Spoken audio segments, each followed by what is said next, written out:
Bismillahirrahmanirrahim. Halo, assalamualaikum warahmatullahi wabarakatuh. Pemirsa Waalaikumsalam televisi Muhammadiyah dimanapun Anda berada. Apa kabarnya pemirsa hari ini? Semoga sehat selalu, berbahagia selalu pemirsa, dan tentunya tetap jaga kesehatan dengan memikirkan hal-hal yang positif ya. Karena dari pikiran itu akan banyak sekali penyakit yang mempengaruhi tubuh kita. Karena tubuh ini juga butuh kabar-kabar baik. Jadi ya konsumsilah informasi-informasi yang baik, seperti menyaksikan program, juga saksikan program-program yang bisa memberikan informasi-informasi yang baik, yang berbahagia, yang menyenangkan hati, seperti aku di sini menyapa dalam program PTV Show, ngobrol sering tapi nggak bikin boring. Nah, kali ini pemirsa, PTV Show akan selalu memberikan hikmah-hikmah gitu ya, insya Allah. Pastinya akan memberikan juga informasi-informasi baru. Nah, katanya di era pandemi seperti sekarang ini banyak banget nih pemirsa yang sudah rindu untuk traveling, untuk jalan-jalan, mengunjungi negara-negara luar.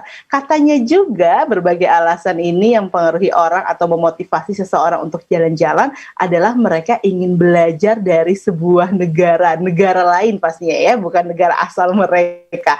Dan tentunya keinginan untuk selalu belajar, dan sekarang banyak banget nih di era pandemi orang-orang pengen banget untuk setidaknya bisa jalan-jalan virtual. Jadi kalau ada beberapa rekan-rekan saya yang juga aktif di media sosial gitu ya, misalnya memberikan kabar lagi jalan-jalan, pasti aku komen, boleh dong kasih tahu tempat-tempat yang seru di sana, kasih gambaran dong, pasang di story-nya, karena kita jadi berasa untuk jalan-jalan secara virtual. Dan kali ini saya akan mencoba untuk mengajak pemirsa bisa jalan-jalan juga secara virtual gitu ya, dengan menyaksikan program ini. Kemana? Ke Turki. Siapa yang rindu dan punya keinginan atau cita-cita untuk mengunjungi negara Turki? Kalau ya, maka kita satu frekuensi. Karena saya juga punya cita-cita dan keinginan untuk bisa mengunjungi negara Turki. Tapi dengan kondisi seperti ini, ya terpaksa harus tertunda, bersabar sejenak untuk kita ngobrol-ngobrol dulu yuk barengan sama mahasiswa yang ada di Turki dari RCS University bernama Haki. Halo, assalamualaikum warahmatullahi wabarakatuh, Haki. Waalaikumsalam Kak. Halo, apa kabar semuanya? Kabar Selamat baik. siang ya waktu Indonesia, siang menjelang sore kalau nggak salah di sekarang. Di Iya, sini masih pagi, masih jam 10 di sini. Oke. Ini perubahan atau perbedaan waktunya berapa lama sih antara Turki dan Sekitar Indonesia? 4 sampai 4,5 jam. 4 sampai 4,5 jam. Iya, Oke, masih terjangkau lah masih ya. pagi, masih pagi. Masih Oke. semangat pastinya Kak. Pasti harus semangat. Ini kalau Iya, kata orang betul. Indonesia, nggak peduli waktunya jam berapa, nggak peduli lagi waktu pagi, siang, sore, atau malam, semangat itu harus selalu berkobar. Apalagi bagi anak muda seperti Haki, Betul. ya kan? Nggak ada alasan buat bermalas-malasan, apalagi nggak semangat gitu ya. Iya. Oke, Haki di sana sehat? Alhamdulillah Kak, sehat di sini. Meskipun Oke. kemarin baru badai salju di sini, lagi musim winter. Aha. Ya, alhamdulillah Tapi tetap sehat. tetap sehat, alhamdulillah Iya, lah alhamdulillah. ya. Sudah bisa beradaptasi sih aku kira, karena sudah Iya, berapa lama di sana, Haki? hampir tahun ini berarti masuk tahun keempat saya di Turki khususnya. Oke. Iya, alhamdulillah bisa lah. Udah menjalani 4 kali winter. Aha. Luar biasa. Pertama kali seperti apa, Wah, Haki, pertama pengalaman kali kamu? biasa orang Asia kalau pertama kali lihat salju kan excited gitu. Hahaha. Warna-warna putih jatuh dari langit, tapi Iya, lambat laun kok mulai aduh dingin ya. dingin, kemudian becek segala macem. Ya udah Oke, biasa akhirnya. oke. Seperti itu Kak. Tapi Ya semoga nanti teman-teman bisa ke sini semuanya lah. amin, amin, Airma amin. khususnya bisa ke sini, Amin. kita Insya jalan-jalan, Allah. kita napak tilas. Betul banget, pengen banget, karena yang namanya jalan-jalan ke luar negeri itu kayak jadi satu impian bagi, saya rasa hampir semua orang gitu ya, karena kita Ya, bisa belajar banyak dari negara lain gitu kan. Tapi kalau betul. untuk Haki sendiri bisa sampai di negara Turki, apa yang memotivasi kamu? Sebetulnya dulu ketika saya masih di pondok itu di sekolah ya, ketika saya masih Aha. SMP dan SMA itu ada satu cita-cita besar gitu untuk bisa mengenyam pendidikan di luar negeri. Ya. Bukan hanya sebatas untuk mencari ilmu, tapi lebih ke arah bagaimana kita bisa explore dunia ini gitu. Betul. Soalnya kan eh, kalau kita belajar geografi Kak ya, kita kan tahu negara-negara kan banyak tuh, ada yang di Eropa, ada dari Amerika dan lain sebagainya. Itu yang buat saya dunia ini seluas apa gitu. Kayak gitu. Makanya pengen ke luar negeri di mana bisa mencari hal baru, mengenal bahasa baru, tahu bahasa baru, mengenal orang baru, bangsa baru seperti itu, Kak. Oke. Nah, apa yang membuat kamu akhirnya bisa berhasil? Apa yang kamu usahakan? Karena saya yakin di sini banyak banget nih pemuda-pemudi gitu ya, kaum-kaum milenials yang juga punya keinginan yang sama, bisa tercapai cita-citanya belajar di luar negeri. Nah, kamu apa yang kamu usahakan? Karena kan ini kan kamu sudah punya cita-cita itu atau keinginan itu sudah ada sejak kamu sekolah gitu kan. Nah, apa yang kamu usahakan? Pasti yang pertama adalah bagaimana kita bisa merangkai cita-cita ya. Kalau saya boleh menggambarkan itu, cita-cita dan mimpi itu kalau orang mengatakan bercita-citalah setinggi angkasa gitu, setinggi langit. Bagi saya itu hanya cita-cita yang masih pendek gitu. Maka bercita-citalah setinggi planet atau bintang terjauh, sehingga ketika kita jatuh dari satu bintang masih ada harapan-harapan dan bintang-bintang lain yang siap untuk menggapai mimpi-mimpi kita. Nah, bermula dari mimpi dan cita-cita itu, saya ingin menjadi hal yang jauh lebih bermanfaat lagi ke depannya. Jadi kok misalnya saya nggak bisa ke negara yang paling jauh, minimal ke negara yang lebih dekat seperti itu.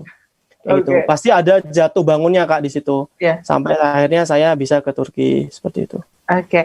Seperti apa? Boleh dong ceritakan kisah jatuh bangunnya. Apakah ketika kamu izin dengan orang tua, apakah jatuh bangunnya dengan nilai kamu sendiri, ataukah jatuh bangunnya dengan diri kamu sendiri gitu ya, yang tiba-tiba aduh males nih belajar lagi, aduh ini dan lain sebagainya, atau jatuh bangun versi seperti apa ini, versi khas? Gini, kalau mungkin dilihat dari, mungkin kakak tahu ya, saya klien tahun berapa, kemudian sekarang saya masih mengenyam pendidikan S1, dibanding teman-teman saya yang lain, mungkin teman-teman saya sudah pada selesai gitu, udah mungkin ada yang sudah S2, saya memang terlambat gitu, tetapi banyak hal yang itu bisa saya dapat. Contoh, ketika saya lulus SMA tahun 2015, saya punya cita-cita ingin melanjutkan studi ke Jerman.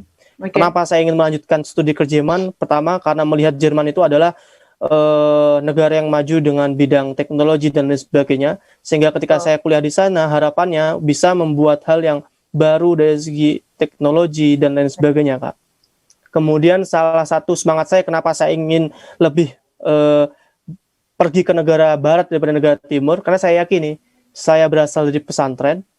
Ketika saya bisa pergi ke negara barat, minimal saya bisa mengabdikan diri untuk kepada Islam, menyebarkan syiar Islam di negara barat. Itu semangat yang selalu saya bawa. Nah, perjalanan ketika itu saya persiapan untuk ke Jerman tahun 2016, saya persiapan selama setahun, semuanya saya sudah siapkan, Kak, daftar ke sana sini, alhamdulillah ada yang keterima. Tetapi qadarullah, ini cerita yang luar biasa, hikmah dari semuanya. Qadarullah tetap saya nggak bisa berangkat untuk ke Jerman, padahal sudah saya persiapkan selama setahun bahasa dan lain sebagainya, bahasa Jerman dan lain sebagainya. Qadarullah malah saya nyasarnya ke Turki, Kak. Itu kalau nggak salah bulan Juli 2017.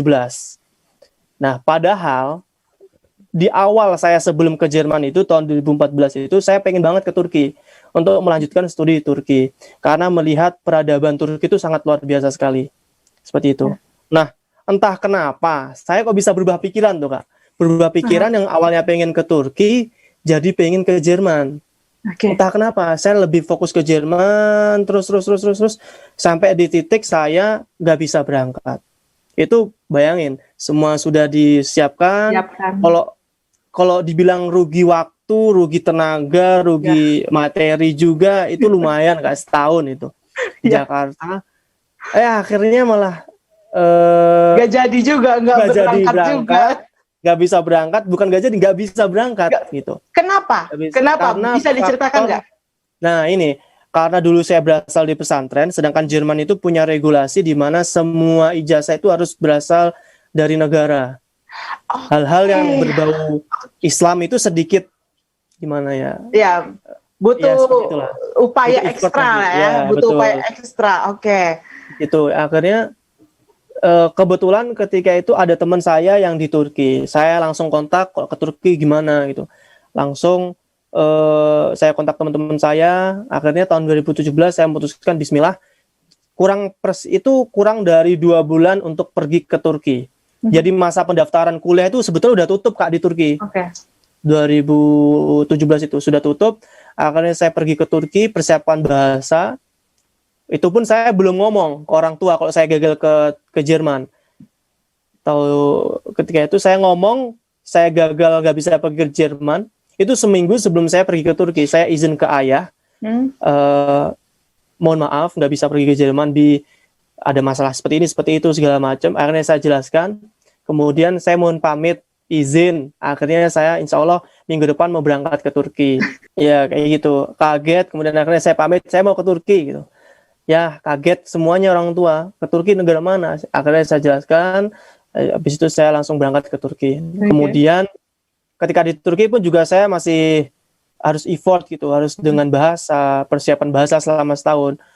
Itu ya lumayan menyusahkan gitu. Pertama saya udah mulai frustasi. Frustasinya gini Kak, saya udah belajar bahasa Jerman. Saya harus pergi ke negara di mana negara itu saya belum tahu bahasanya seperti apa sebelumnya. Betul. Belajar bahasa baru, terus bahasa asing saya yang lainnya mau kemanain gitu, mau dikemanain gitu. Betul. Tapi disitulah kalau saya pribadi meyakini cara Allah untuk memberikan suatu hal yang lebih pada hambanya gitu. Dibandingkan teman-teman saya yang mungkin sekarang jalan hidupnya habis SMA langsung kuliah selesai gitu. Di situ mungkin hal yang bisa saya banggakan dari diri saya. Seperti itu dari segi bahasa. Seperti itu Kak. Betul. Itu dia yang kemudian juga bikin saya sempat mikir gitu ya, kenapa seorang Haki, tadi saya sempat, pemirsa ini sebelum kita melakukan wawancara, saya sempat minta CV dari Haki gitu ya, dan penguasaan bahasa aslinya termasuk bahasa Jerman. Bagaimana seorang mahasiswa Turki kemudian juga bisa ada mahir dalam berbahasa Jerman? Ternyata inilah kisah dibalik CV yang dituliskan oleh seorang Haki, di mana memang kegagalan yang membuat akhirnya seorang Haki memiliki justru kelebihan dibandingkan dengan mahasiswa yang lainnya, dan ternyata semuanya adalah tergantung bagaimana cara pandang kita begitu ya, bagaimana cara kita untuk mensyukuri nikmat yang Allah berikan, untuk ya mensyukuri takdir yang harus kita hadapi gitu kan. Frustasi itu pasti gitu, karena setiap orang ketika mengalami sesuatu yang tidak sesuai dengan rencananya pasti sempat merasa down, tapi bisa bangkit lagi, itu yang paling penting. Dan kita masih akan ngobrol-ngobrol lagi pemirsa tentang nanti tentunya seperti apa ketika Haki sudah sampai di Turki. Kita akan belajar, kita akan ngobrol-ngobrol santai, tetap bersama dengan kami.